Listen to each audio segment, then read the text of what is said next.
Bonjour tout le monde et bienvenue sur les ondes françaises de Radio Taïwan International. Vous suivez maintenant l'émission On en parle à Taïwan, qui est animée par Meng, Lisa et Floriane. Alors aujourd'hui, nous allons parler du froid, de la nuit et des sports. Du froid. Et des sports froids. Et des sports froids. C'est très bien résumé. Alors, personnellement, je vais vous parler des accidents de route liés à une activité bien particulière chez les Taïwanais. Ok, et moi je vais vous parler des marchés de nuit taïwanais et d'un classement mondial publié cette semaine qui comprend 2 marchés de nuit de la capitale taïwanaise. Et moi, je vais vous parler donc des sélections, de la sélection taïwanaise qualifiée pour participer aux Jeux Olympiques d'hiver de cette année. C'est pas beaucoup, hein. Par rapport à la délégation estivale, la délégation hivernale, c'est toujours très restreinte, on pourrait dire. Oui, et en même temps, c'est cohérent aussi. Eh bien, je peux commencer si vous voulez. Alors, le classement dont je voulais vous parler, c'est une liste publiée mardi par l'agence de voyage britannique Travel Bag, qui classe les 10 meilleurs marchés de nuit dans le monde en 2026 et qui comprend 2 marchés de nuit taïwanais. Alors, est-ce que vous pouvez deviner les pays dont les marchés de nuit ont réussi à se positionner dans ce classement, à part Taïwan? À part Taïwan, la Thaïlande. Bien. Et sinon, le Vietnam peut-être? Non, mais C'est c'est dans la région. J'allais dire la Corée, mais je sais Non. pas. J'ai l'impression que c'est plus ce sud-est asiatique, Oui, en fait, les marchés de exactement. nuit, en fait. Donc Thaïlande, Indonésien. Indonésie. presque la Malaisie et D'accord. le Cambodge, mais aussi les États-Unis. Ça, vraiment, j'étais très surprise. On va le placer en J'étais vraiment surprise. Alors, la médaille d'or est revenue au marché du week-end de Chatuchak à Bangkok, aussi D'accord. appelé le JJ Market, qui est le plus grand marché de Thaïlande avec plus de 15 000 stands et plus de 200 000 visiteurs tous les week-ends. Donc, c'est Waouh. énorme. 15 000 C'est stands. une ville, en fait. 15 000 stands. Je pense qu'avec nos marchés de nuit à Taïwan, on peut aller se recoucher, quoi. C'est sûr. Et les marchés de nuit d'été en France, c'est aussi... Ah, bien sûr, ça n'a rien à voir.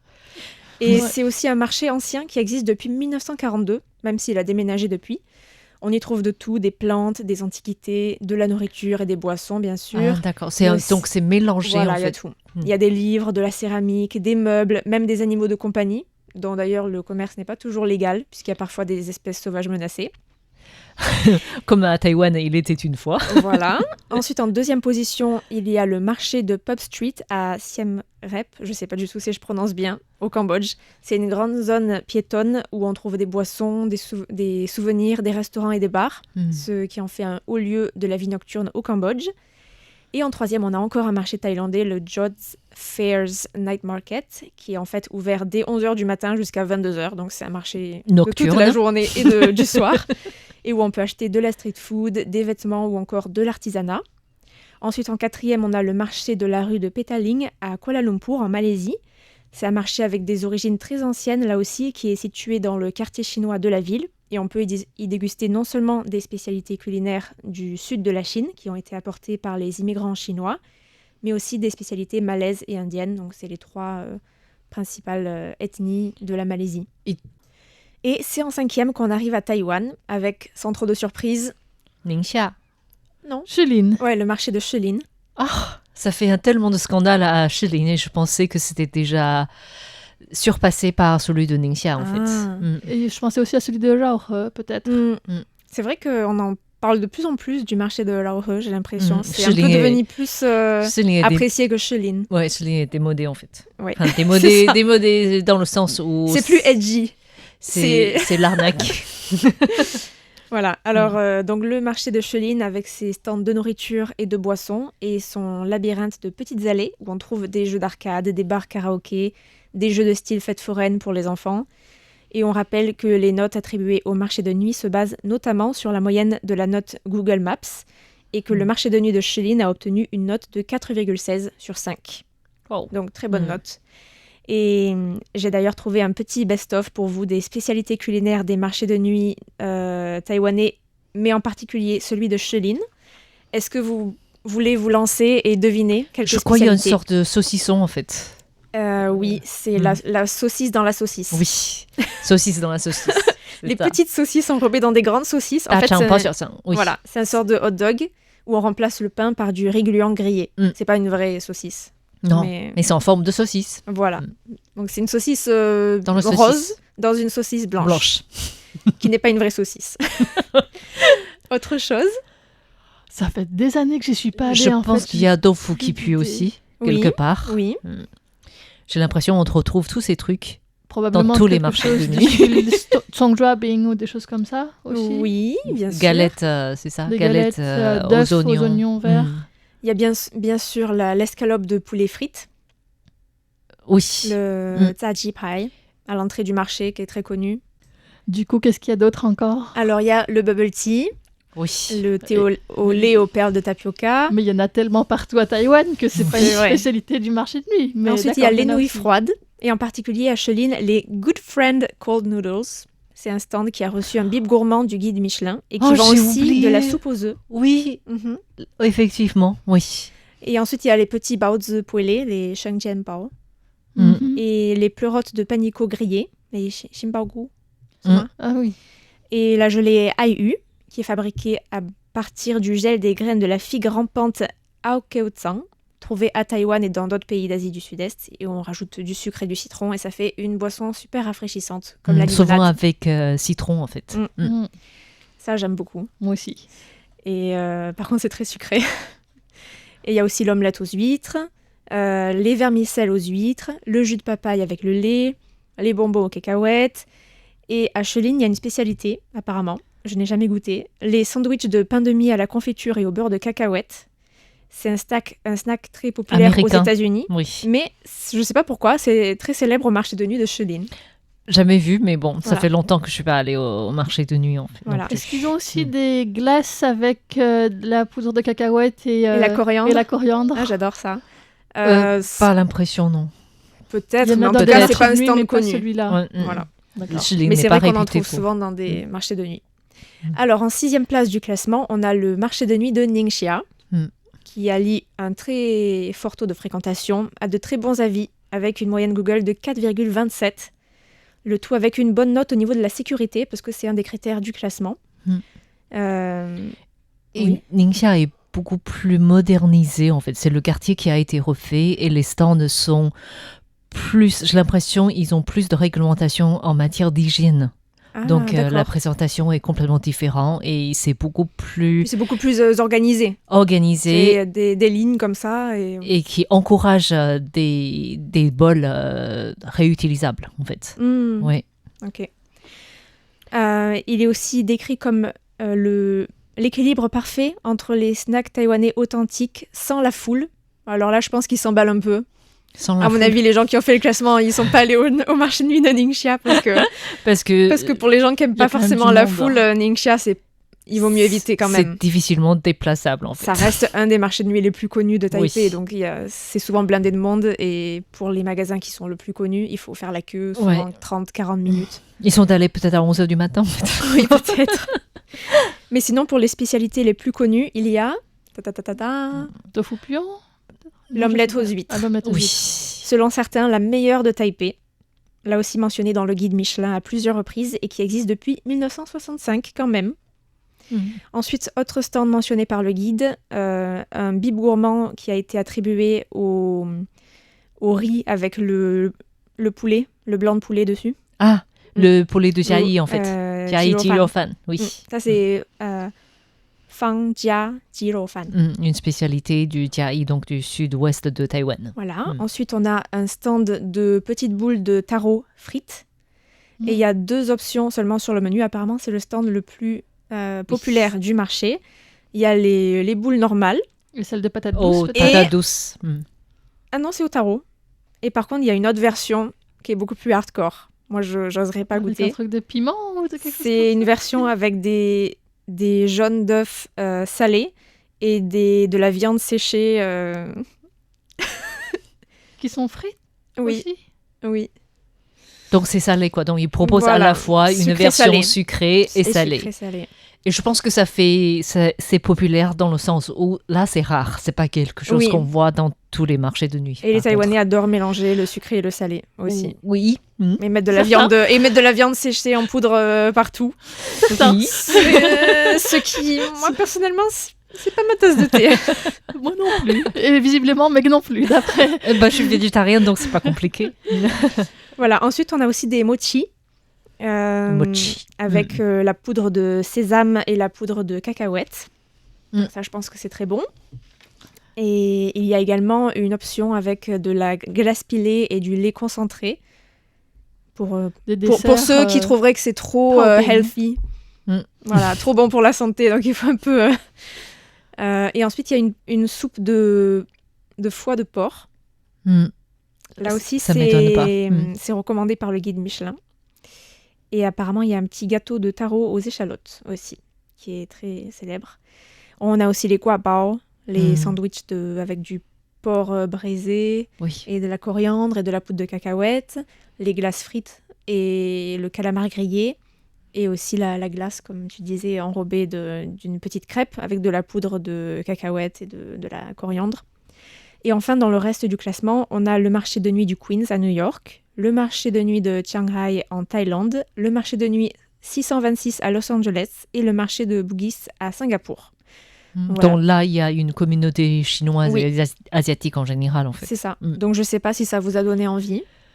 Personnellement, j'aime pas trop y aller, mais là, ça m'a donné envie de retester. Je me suis dit peut-être que je devrais quand même aller essayer certaines choses. Et je disais tout à l'heure que le marché de Shilin, ça faisait scandale parce que les marchands ne respectaient pas vraiment les prix pratiqués normalement à Taïwan. Donc ils augmentent les prix. Oui, ils en profitent parce que c'est le marché le plus touristique, donc ils savent que... Surtout au niveau des fruits, des fois, ça se vend à des prix incroyablement hauts, mais les touristes n'étant pas conscients du prix en général à Taïwan, le payent en fait. Et du coup, récemment, je crois que c'est le maire de Taipei, Tian Wan, qui a dit qu'il va essayer de réglementer ça de manière plus respectueuse envers les touristes. D'un autre côté, il y a des gens qui pratiquent des prix totalement démesurés pour les fruits à Taïwan, c'est les magasins de proximité. Ah oui. C'est totalement fou par rapport au prix des fruits sur les marchés. Mais là, c'est pas pareil parce que les consommateurs sont avertis. On vit en général à Taïwan, on est avertis que c'est pas les prix normaux. Mais quand tu vas dans un touriste... qui viennent, ils connaissent pas non plus, ils se disent c'est peut-être normal à Taïwan. Oui, mais les marchés de nuit, il y a beaucoup de touristes aussi quand même. Voilà. Eh ben, merci pour cette présentation. On va rester sur le thème de la nuit. Parce que, en fait, cette semaine, la police de Nantou, donc le comté dans le centre de Taïwan qui compte la célèbre montagne de Hehuanshan, a publié un chiffre pour indiquer qu'en 2025, il y a eu 9 accidents de route près de Wuling, en fait. Je ne sais pas si vous connaissez le mont Wuling, à 3275 mètres d'altitude. En fait, c'est la route. C'est le niveau le plus haut d'une route à Taïwan. Je connais Wuling, la ferme de Wuling, mais je ne savais pas que c'était le nom d'une montagne. Wuling. Et il y a beaucoup de personnes qui aiment faire des courses de vélo là-bas, en fait. C'est un vrai défi de monter 3000 mètres rapidement. Et du coup, apparemment, c'est aussi la route la plus élevée. Ce point-là, c'est aussi la plus élevée du sud-est asiatique. Et du coup, il y a vraiment beaucoup de touristes et beaucoup de Taïwanais aiment y aller la nuit aussi, pour se prendre en photo et pour pouvoir profiter de voir des étoiles et pour pouvoir profiter le week-end en entier, samedi et dimanche. Ce qui fait qu'en 2025, il y a eu 9 accidents, 10 morts, dont les gens sont directement tombés dans le ravin, c'est ça. Et il y a même 2 mineurs en voiture ou en scooter qui ont été tués sans permis de conduire, en fait.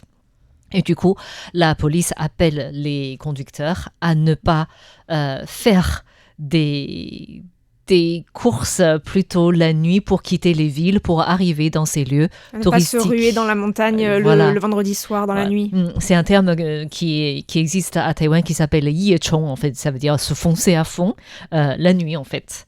Et du coup, la police dit qu'il y a beaucoup d'accidents sont liés au manque de sommeil, à la fatigue pour les conducteurs. Et du coup, ils ont invité les Taïwanais à faire plus d'attention. Ils ont annoncé qu'ils allaient faire plus de pancartes sur la route pour appeler la vigilance. On sait que ça marche pas, en fait.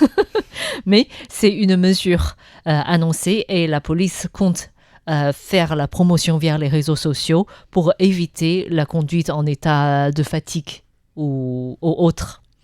Et en fait, ce terme de Yechong, en fait, ça vient... La ruée nocturne, la ruée du vendredi soir. La ruée de vendredi soir. C'est surtout connu à Taïwan pour les gens qui font du camping. En fait, c'est un terme relativement récent dans le sens où le camping, c'est pas une mode qui est arrivée il y a très très longtemps. C'était surtout pendant le Covid. C'était pendant le Covid, ça s'est développé rapidement, mais avant cela, ça s'est aussi développé et ça s'est encore prospéré avec les prix d'hôtels qui augmentent de plus en plus. Mais les prix des campings rattrapent bien, en sachant que les Taïwanais n'aiment pas les campings sauvages comme on entend en Europe ou ailleurs. C'est plus des campings 5 étoiles, même avec des aménagements tout faits, ce genre de choses.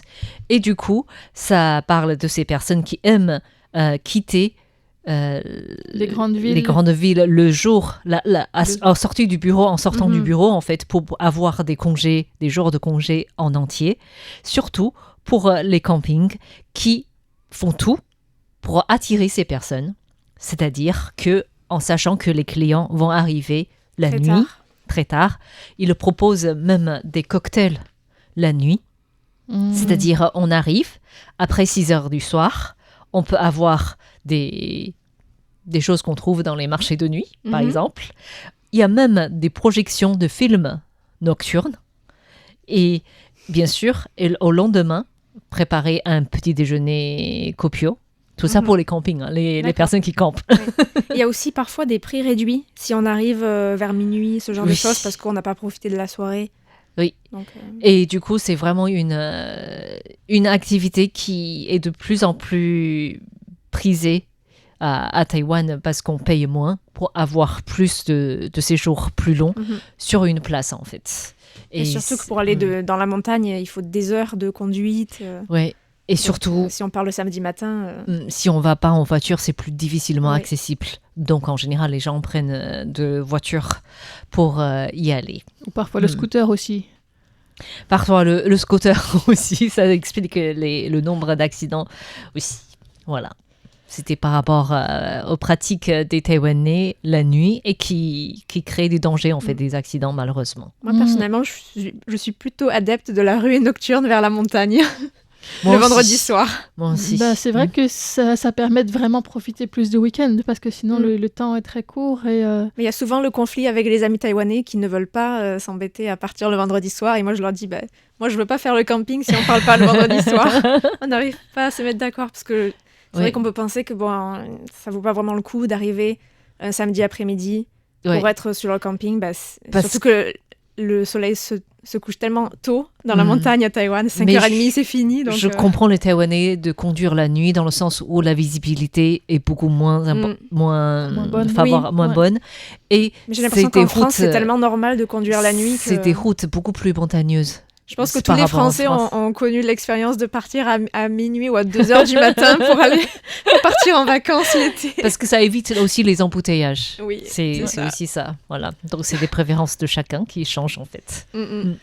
Et alors comme en ce moment, je ne sais pas s'il y a autant de gens qui font ça en hiver, non. Peut-être. Ouais. Mais il y a des gens qui font quand même du sport en hiver. On voit la belle transition arriver de loin. Et donc, justement, la sélection des athlètes qualifiés pour les Jeux Olympiques de 2026 ont été annoncées ce mercredi par le tout jeune ministère des Sports. Donc, c'est une sélection de 10 personnes et c'est la plus grande sélection taïwanaise pour les Jeux Olympiques d'hiver. Depuis des décennies qu'on essaie de participer à ces sports d'hiver. Voilà. C'est plutôt pas mal pour un pays tropical quand même. C'est tout à fait louable. Honorable. Voilà. En sachant que ne s'entraînent pas du tout à Taïwan, en fait. Alors, le premier, si on commence avec le patinage et le patinage artistique, c'est quelqu'un qui vit à Taïwan quand même majoritairement. Li Yuxiang, donc il a 19 ans, et c'est le deuxième patineur à se qualifier pour les Jeux Olympiques d'hiver, après David Luo, qui lui vit à l'étranger. Et donc, Liu Xiang, c'est le premier à être né à Taïwan. Il a commencé le patinage à Taïwan à l'âge de 8 ans. Et en fait, après, il habitait chez sa grand-mère. Et sa grand-mère l'emmenait à la patinoire tous les jours quand même. Donc, comme quoi, c'est possible de commencer le patinage à Taïwan. Même si après, il n'est pas toujours resté ici. Mais il a commencé la compétition en tant que junior, en évoluant surtout en Asie. Et a remporté plusieurs fois la première place dans les compétitions nationales. Ça fait à peine plus d'1 an qu'il est passé senior. Il a notamment gagné la médaille d'argent au Trophée Open d'Asie 2025 et aux Jeux asiatiques d'hiver 2025, il a fini 8e. Il a aussi participé aux championnats mondiaux l'année dernière sans réussir à se qualifier jusqu'au bout pour la finale. Et pour cette saison-ci, juste en novembre dernier, il a remporté l'or à la Santa Claus Cup 2025, donc qui avait lieu en Europe, et en janvier, la médaille d'argent au trophée de Sofia en 2026. Donc il a quand même quelques médailles. C'est un jeune espoir. C'est pour ça. Taïwan. C'est pas un très grand espoir de médaille pour cette année, vraiment pour les Jeux Olympiques, mais ça reste un jalon important pour lui dans sa carrière, qui, on l'espère, continuera de se développer. Ensuite, toujours sur patin, mais en vitesse, il y a Chen Yingzhu, qui a 30 ans. Donc, à la base, elle vient du monde du roller, donc, ou aussi appelé patin en ligne, une discipline dans laquelle elle a gagné 6 médailles en championnat du monde avant de passer au patinage de vitesse. Donc ça permet aussi, en étant pas sur la glace, de s'entraîner plus à Taïwan, par exemple. Et dans les épreuves nationales, elle a remporté des médailles à la fois sur des distances courtes de 300 mètres, 500 mètres, et des plus longues aussi, jusqu'à 3000 mètres en 2017. Et elle a aussi remporté l'argent au championnat du monde dans la course de 300 mètres. Aux Jeux asiatiques d'hiver, elle a obtenu la médaille de bronze aux 100 mètres vitesse, la première médaille de l'histoire de Taïwan aux Jeux asiatiques d'hiver, quand même, dans une course de 10 secondes 51. Impressionnant. Ouais. Donc, c'est peut-être plus un espoir de médaille, et en même temps, ça reste difficile parce qu'il y a une très grande compétition. D'accord. Ensuite, en ski alpin, donc il y a 6 disciplines différentes qui vont plutôt comme la descente et le slalom, qui testent à la fois la vitesse et la technique des athlètes. Et là, on trouve Troy Samuel Zhang, qui a grandi en Californie, aux États-Unis. Il a commencé le ski relativement tard, au lycée, pendant le Covid. Et il a ensuite rejoint un programme de sport-études avec un entraînement intensif qui lui a permis d'avoir une bonne qualification au championnat de Californie.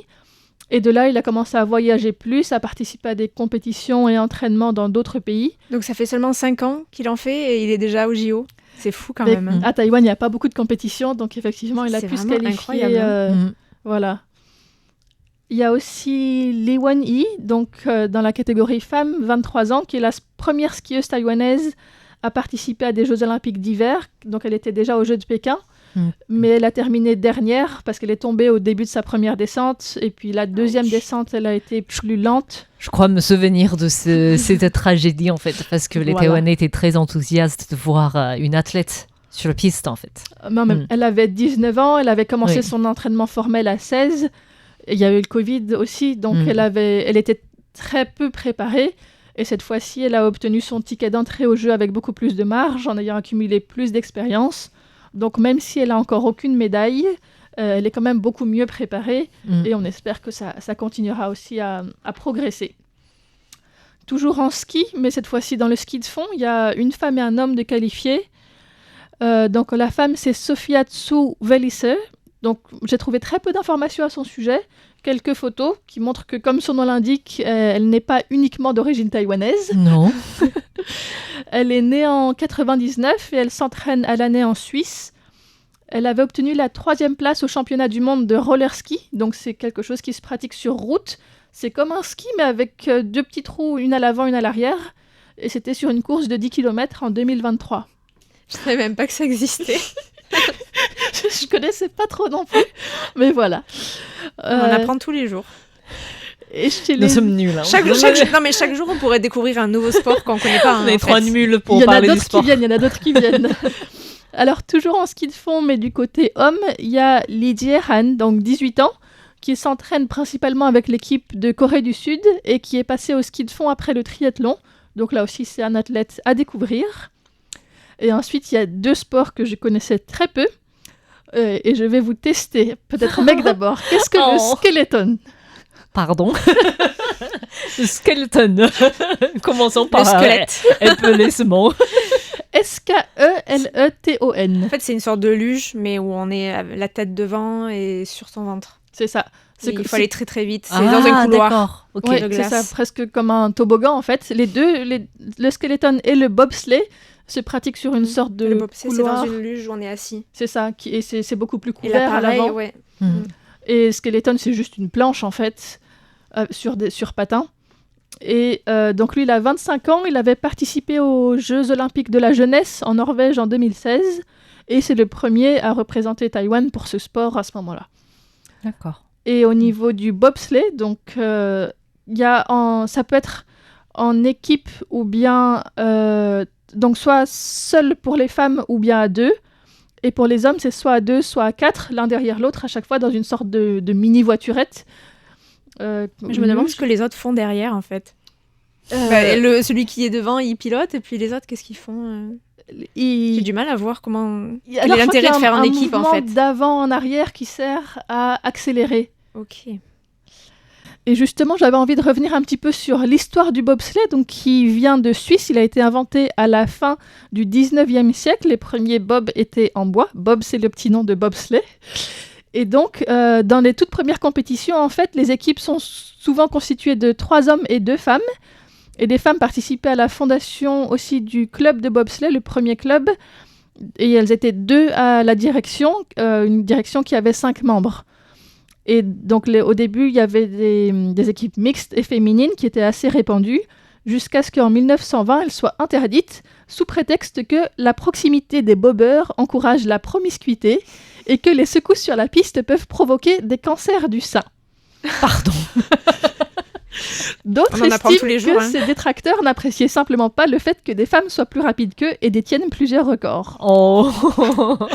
Voilà, donc le sport masculin a continué de se développer et il faudra attendre 1992 pour que des femmes soient à nouveau autorisées à pratiquer le bobsleigh et 2002 pour que les premières bobeuses participent aux Jeux Olympiques dans les bobs à 2. Bobeuse. Voilà. Intéressant. Et donc, cette équipe comprend 3 bobeuses, donc Lin Xin-rong, Liang Yu-jie et Lin Sun-eun, qui sont là. Donc, ce sont les premières taïwanaises à représenter ce sport. Et donc, ces 10 athlètes seront accompagnés de 8 coachs et une équipe de 19 membres qui s'occupera à la fois de la logistique et La santé. la santé. Voilà. Je crois mais il faut préciser quand même que les sports d'hiver à Taïwan ont besoin beaucoup de soutien du gouvernement parce que pour tous les entraînements qui s'effectuent forcément à l'étranger, c'est un coût de revient excessif en fait pour les athlètes. Oui, ça sera à voir comment est-ce qu'ils peuvent Donc, développer. ça dépend de la volonté du gouvernement en fait. Je pense que l'établissement d'un ministère va dans ce sens-là aussi, Oui. un ministère des Sports. Mais ça sera à suivre en tout cas. Voici donc pour l'émission On en parle à Taïwan d'aujourd'hui. C'était Floriane. Lisa. Et Meg, À la semaine prochaine. bye bye.